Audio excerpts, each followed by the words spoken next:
I'm Ker Rowan, your course manager here at Hills. We have a plan to have great tees here at Hills by 2017. At the moment, our tees are not where we want them to be. We accept that, but we've put together a pretty strong maintenance plan to achieve our goal of great tees. We want to tell this story from basically rags to riches. And by June 2017, we're going to shout from the rooftop that Hills have got great tees.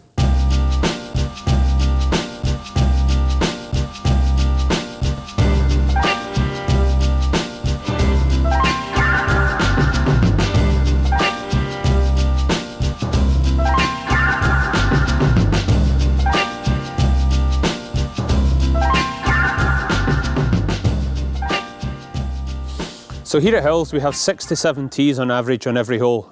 The total area of all the tees is 1.2 hectares.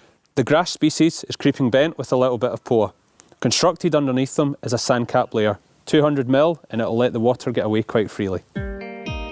Hills is purposely built to have many different types of tees. It means we can cater for all sorts of golfers. We welcome professionals just under 7,000 metres and beginners at just over 4,000 metres.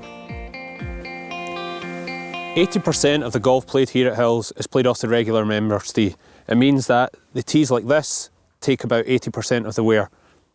The Swedish Golf Federation doesn't allow us to move the tees forward or backwards too much without invalidating a round. When a golfer comes onto the tee, he wants to be able to put the ball down wherever he chooses. A typical example on this tee, I want to go here, I can't because there's a divot. Say I want to go over here, again, I can't because there's too much wear. This is one of the problems we're facing at the moment at Hills, and the grass isn't strong enough to resist the wear. During the 2014 season at Hills, we felt that some of the tees lacked a little bit of grass coverage. This year we're going to do things a little bit different to try and remedy that. We're going to move the markers around a little bit more to try and reduce the wear. We're also going to increase our maintenance regime, and we think this will have an immediate effect on the grass. So last year we tried a different type of grass on our driving range tee. We think it works quite well. It seems to coexist pretty well with what we have. So I'm going to try and find some just now and just show you what we're dealing with. So if I take a cut out of the ground, so with the ryegrass we're actually looking for one that has a purple shoot. There you go. So the reason we use this grass is because it germinates a lot quicker than the bent grass, which means it establishes and it grows an awful lot quicker. It also takes the wear better than some of the other grasses. So to get the new ryegrass plants out onto the tees, we have to use a certain process. So we're going to take a machine called a grading machine. It's basically got cutting blades. So what it'll do, it'll cut and it'll aerify the tee. It'll drop the dry grass seeds into the ground, and then it'll also drop some sand on top. We estimate with good temperatures, 2 weeks and the grass will be established. So we're here on hole number 10. I want to show you guys what constitutes a great tee. So this is a brand new tee, so why is it great? Basically, the surface is flat, it's firm and it's even. The grass coverage is dense, and as you can see, it's very, very uniform.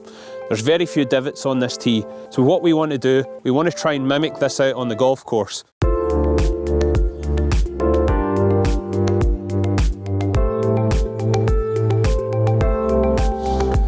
So I wanted to talk a little bit about what's underneath a typical tee at Hills. So directly under my feet, obviously there's a grass layer. Below that there is a thatch layer. In an ideal world that would be around an inch, so 25 millimetres. Below that there is a sand cap layer, which lets the water get into the drainage layer beneath. So we're going to have a little look and see what we've got. So if we take out a plug, we can have a closer look at the thatch.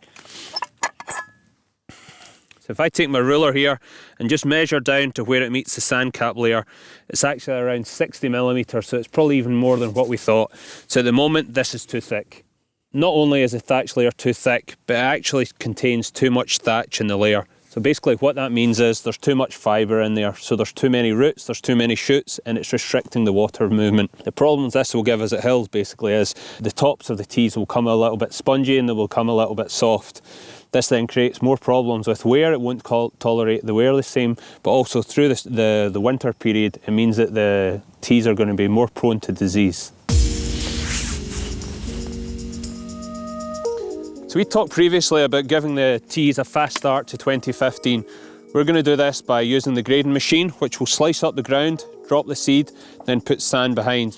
But long term, we need to come up with a better solution to maintain the thatch layer in the tees. So we're going to do it through aerifying and top dressing.